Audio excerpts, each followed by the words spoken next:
Teresa Ribeiro, welcome to the Neuroarchitect. Thank you, Maria. Thank you for having me here today. You add value also to these existing communities, so you value your assets and your developments, but you also valuing and creating a better life for the existing communities. And it was really nice at that time because I was not just that focused on social, on improving people. I was really focused on economics. But I realized that the most business-driven decisions are not looking for the humanitarian part, so the social part. They are looking for the value. But I was trying also to understand and to spread the word that the way that you improve people's lives also create economical value. You know what you did actually was that you tried first of all to restore the historical monuments. So you were trying to bring the past of the communities to their present. You were trying to revive the identity and for people to be more aware of how they got what they have in the present. And then you switched to the social. So you were also grounding people in their present, because when you have when you are in a disaster or when you live in some difficult conditions, you cannot enjoy the present space, the present moments. So actually what you did was shifting from the past to the present, and also bringing people from, hoping for a future to also being grounded in the present. So this is how you linked, I believe, the topics or the specializations that people will find maybe a little bit, maybe how did she match this area to this area? But this is how I can see it. So we are living this day, but they will be for another community, for another stage. And you're right. Actually, it's a story. So when you want to read the story of a place, you need to start from the first chapter to understand the end, or at least the last chapter to be continued. Yeah, for sure. And also the main goal is to build affordable quality housing with all the principles of health, being quality, but affordable. And I think it will be a really nice project. So, and nowadays, as all Europe, we have this huge housing issue, as it was launched last week, the main guidelines from European Union to try to mitigate this issue and launching more houses, affordable and quality houses. In Portugal, we are not different from the rest of Europe. We have a really huge lack of supply in housing, and the housing prices are really high, and we don't have market, we don't have supply. We don't have much community in Portugal that have the knowledge from the new architecture. And that, as I've been said this, I think is more focused on the existing architects that are not aware of, and most of the times there's a barrier of communication. They think that is not really a new thing and it is not relevant for the practice. So this is, I think, for implementing the first big issue is penetrating the architect industry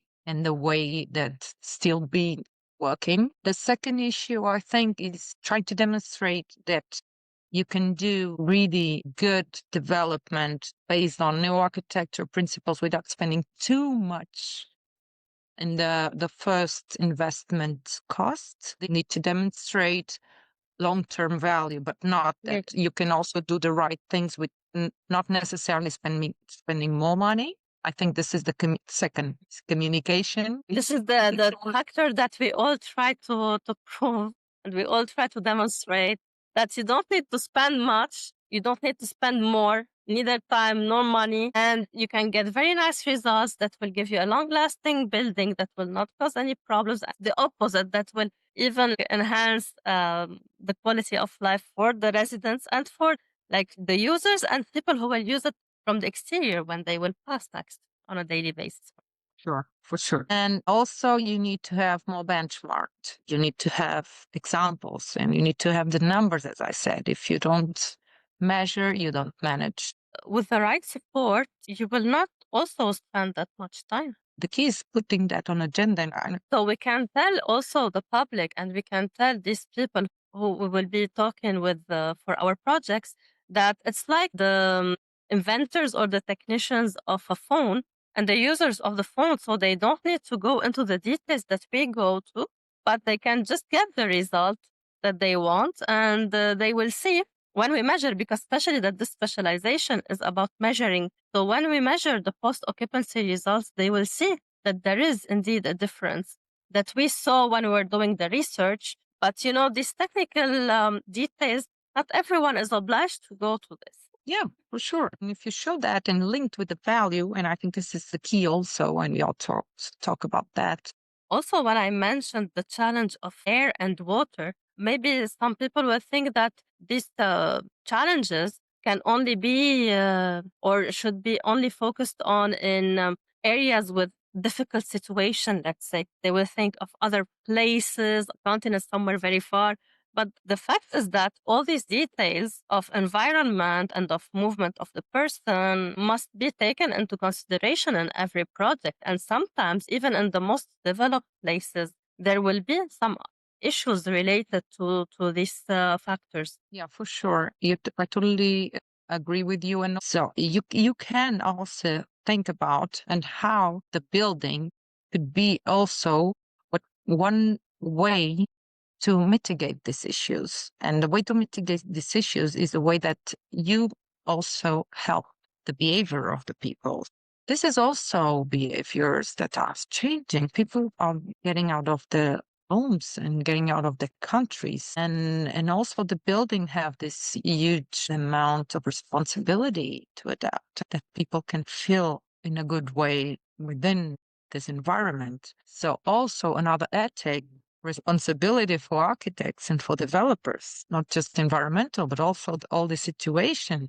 And talking about maybe AI also, they are shaping our lives, shaping the way we move, the way we behave, shaping the way we look to the future, right? Important. It's very important for people to see how much the architects go to many kinds of details from different angles.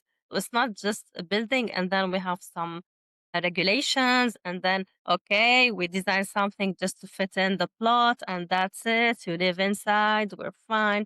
Some painting, some, I don't know, furniture, and that's it. No, we go to a lot of much more details and we look at the person, at the community we're working for, from the person to the family to the bigger community, if it's a private or a public place. We think of so many different things, and it's really a very, I feel a lot of like a noble message that our mission also that we have to do for the communities we're building for. The idea that I came from the colonizer and they look at me in a different perspective. Me as a Portuguese, not me as an architect, no, as a Portuguese.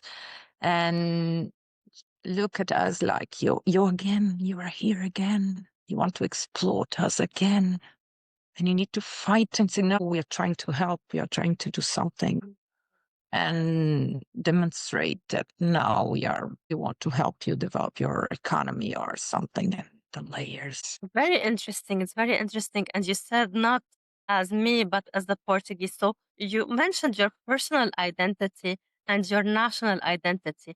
And when you talked about this common point that people have, so everyone actually doesn't want to lose their personal identity, not even their local identity. But when they have to change a place, they need at some point to blend in at least the social identity of the place. So if they're not like very related to the neighborhood, they need at least to adapt to the public environment of this area without losing their personal identity, which they will be able to express it freely in their own personal space, like when you do the housing.